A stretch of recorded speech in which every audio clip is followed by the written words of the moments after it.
Pour continuer sur l'aspect enquête, ici, l'enquête qui a été faite n'est pas faite sur des familles, mais auprès des professionnels. Je reviens sur le terme que j'ai utilisé tout à l'heure, c'est-à-dire sur les professionnels dont la mission est d'accueillir les étudiants présentant un handicap, pas spécifiquement les personnes avec autisme, mais les personnes qui ont une particularité qui les met en situation, en tout cas, de pouvoir réclamer un peu d'aide pour poursuivre leurs études à l'université. Cette enquête, je l'ai conduite il y a quelques mois. Vous voyez que c'était à l'occasion d'une journée de formation de ces professionnels qui avaient accepté en amont de répondre à un questionnaire sur les difficultés qu'ils rencontraient, comment ils étaient organisés, etc. Alors j'ai gardé quelques items pour vous en faire une présentation maintenant.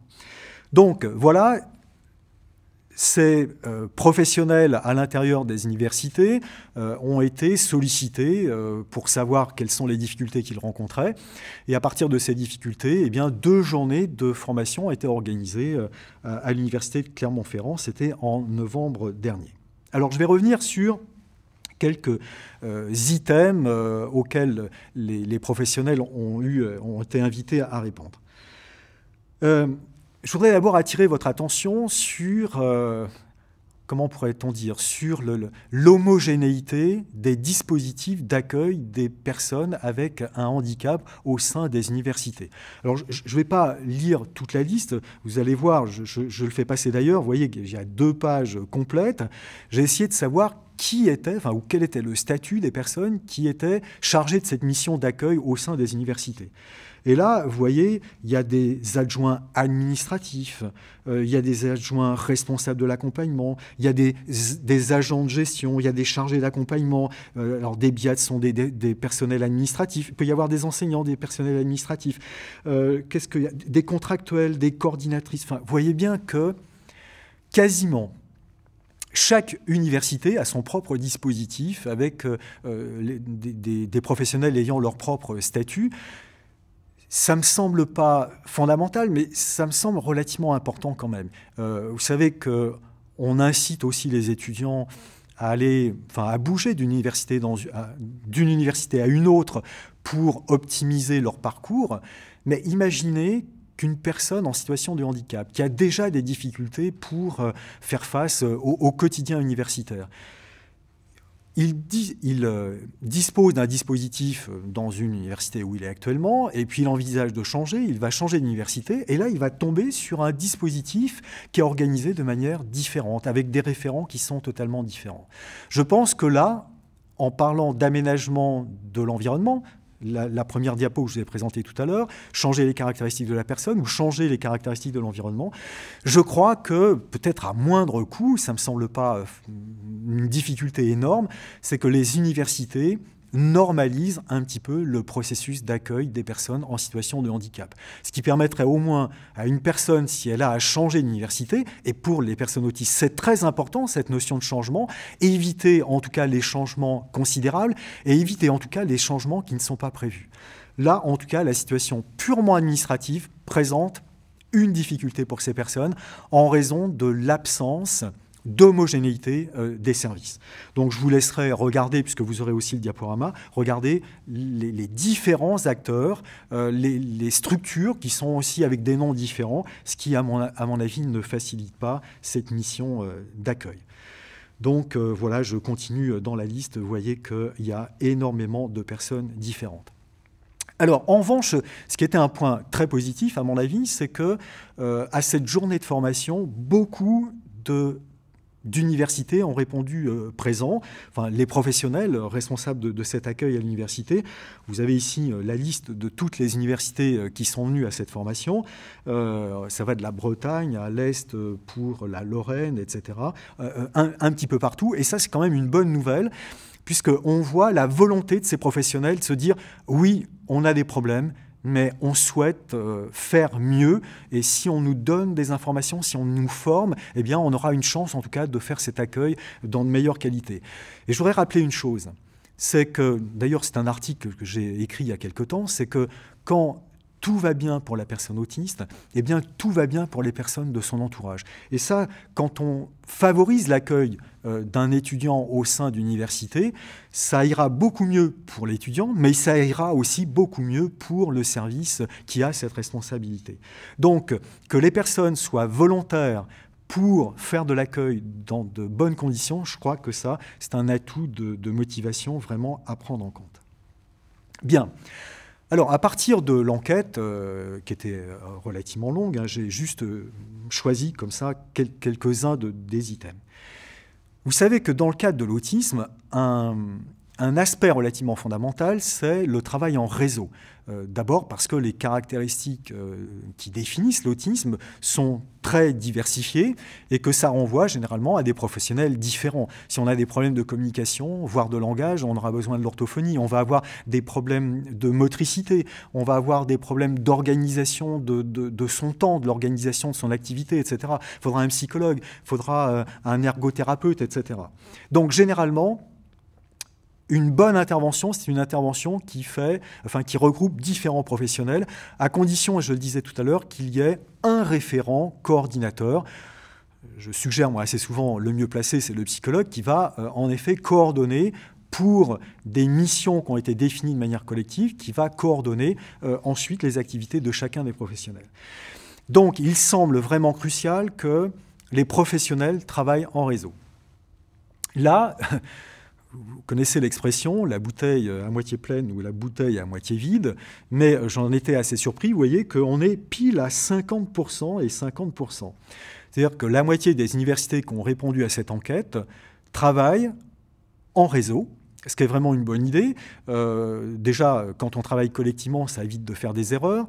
Quand on travaille collectivement, il y a aussi un effet de durée. Donc en travaillant, par exemple, avec l'organisme qui accueillait, qui s'occupait de la personne avant, ça permet d'avoir tout de suite tout un tas de détails sur qui est la personne, qu'est-ce qu'elle aime pas, qu'est-ce qu'il faut éviter, quelles sont les situations au contraire vers lesquelles on peut la conduire. Donc le travail en réseau me semble essentiel. Reste à organiser ce réseau.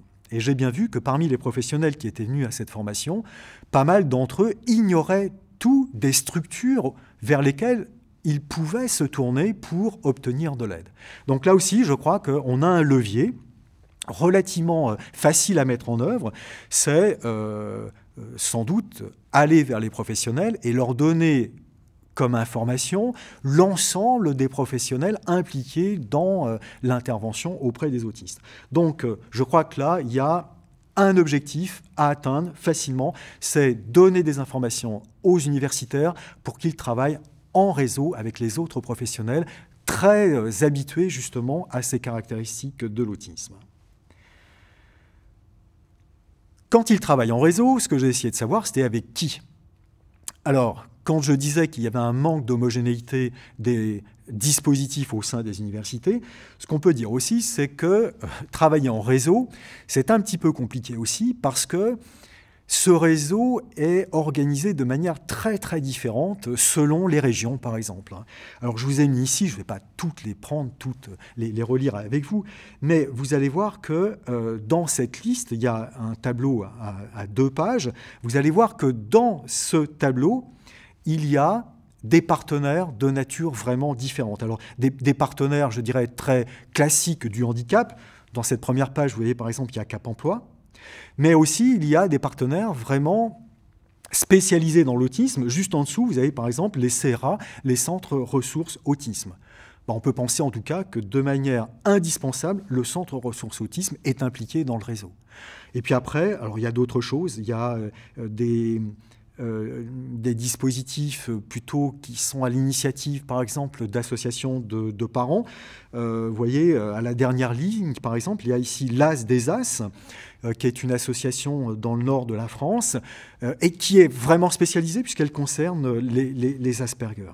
Donc, en tout cas, il y a des ressources, soit vraiment à un niveau très général, soit à un niveau très spécialisé, très spécifique. Mais si ces structures, ces associations travaillaient davantage ensemble, je crois que ce serait largement au bénéfice des personnes du spectre de l'autisme, mais aussi largement au bénéfice de ces personnels dans les universités qui ont pour mission d'améliorer, en tout cas de favoriser l'accueil des étudiants TSA.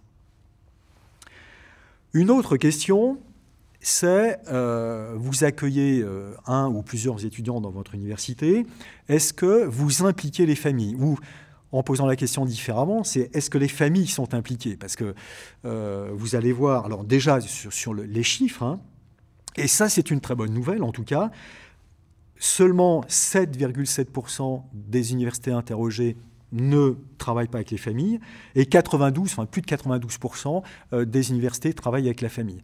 Alors c'est une très bonne nouvelle, pourquoi ? Je crois que toutes les études au niveau international montrent que l'un des facteurs favorables dans le devenir d'une personne autiste, depuis le repérage de son trouble jusqu'à l'âge actuel, un atout considérable, c'est l'implication des parents. Alors on sait qu'il y a deux autres éléments fondamentaux, hein. C'est un diagnostic précoce, le plus précoce possible. Ensuite, une intervention éducative relativement importante. On dit qu'il faut au moins une vingtaine d'heures d'intervention de type éducatif. Ça, c'est la deuxième dimension qui est favorable au devenir d'une personne autiste. Et la troisième dimension, enfin le troisième facteur déterminant, c'est l'implication des parents. Donc là, on peut en effet se réjouir, c'est que même arrivé à l'université, il y a une implication des parents. Alors, j'ai essayé de savoir, avec une question qui invitait les universités à préciser, je leur ai demandé dans quelles circonstances. Et là, on voit que c'est relativement variable. Et je disais à l'instant, les familles sont impliquées, elles ne l'ont pas toujours été faites sur la demande des professionnels. Et vous voyez, à la troisième ligne du tableau que vous avez sous les yeux, il y a marqué « les familles s'invitent ». Et c'est parfois vrai. Et ils ont parfois raison, c'est-à-dire qu'on peut regretter encore, parfois dans le tissu professionnel, que l'intervention se fasse à partir du moment où on reçoit l'enfant, la famille reste en dehors, parfois même elle ne sait rien de ce qui se produit véritablement, ce qui semble assez incroyable, mais ce qui est encore en partie exact en tout cas. Et donc, il pourrait se produire exactement la même chose au sein de l'université. Cela dit, il y a quand même un changement de nature important, c'est que les étudiants, enfin, sauf exception, quand ils arrivent à l'université, ils sont majeurs. Et là, se greffent des problèmes de responsabilité, j'allais dire des problèmes d'administration. En effet, l'interlocuteur à l'université, c'est l'étudiant lui-même dès lors où il est majeur.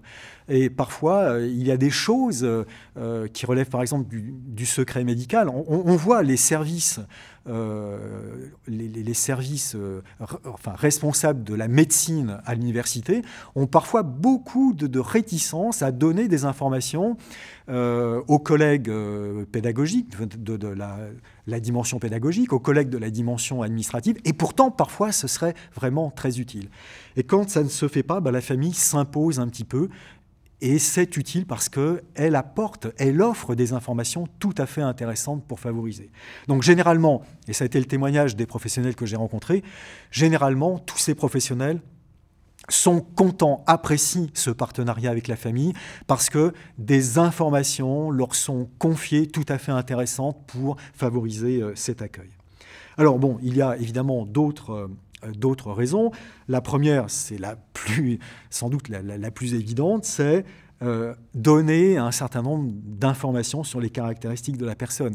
Vous vous souvenez de ce schéma, c'est à partir des caractéristiques de l'étudiant autiste qu'on va pouvoir aménager l'environnement. Donc, il faut absolument connaître ces caractéristiques et les parents sont généralement les mieux placés. Alors, le psychologue référent, s'il y en avait un, parfois il n'y en a pas du tout, mais c'est bien d'avoir une personne extérieure qui va pouvoir décrire les caractéristiques de cet étudiant qui rentre à l'université ou qui arrive en tout cas dans cette université. Quelque chose d'important aussi, c'est le suivi. Ça permet d'avoir un projet, un programme. Donc là aussi, souvent, les parents sont utiles pour le maintien, l'aide à la poursuite de ce projet. Bon, vous voyez qu'il y a plein de raisons qui sont évoquées.